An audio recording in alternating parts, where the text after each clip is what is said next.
Sara Geronimo, Bambo, Matteo Guidicelli at kasama ang kanyang team lilipad na ngayong linggo papunta Australia.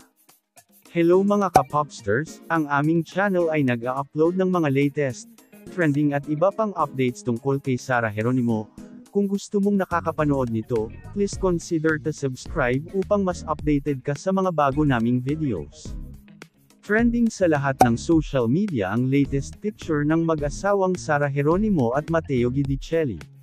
Napaka-elegant at sweet ng mag-asawa sa picture na ito. Litaw na litaw ang ganda ni Sara Geronimo. Sa katunayan ay nag-update si Sara Geronimo ng kanyang cover photo at profile pic sa kanyang official social media accounts gaya ng Facebook.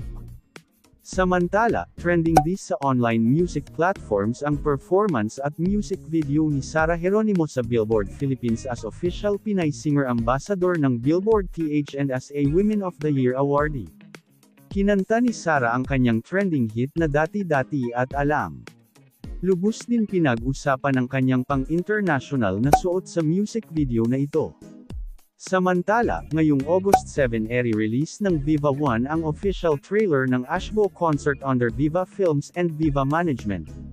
Mapapanood dito ang lahat ng concert nina Sara Geronimo at Bambo sa nakalipas na concert nila together.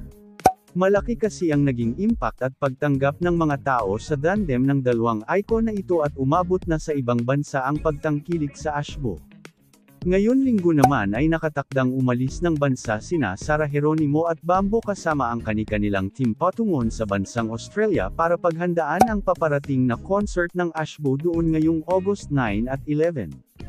Super excited na at hindi na makapaghintay ang mga fans at supporters ng Ashbo para sa concert na ito. Ano masasabi nyo dito mga ka-popsters?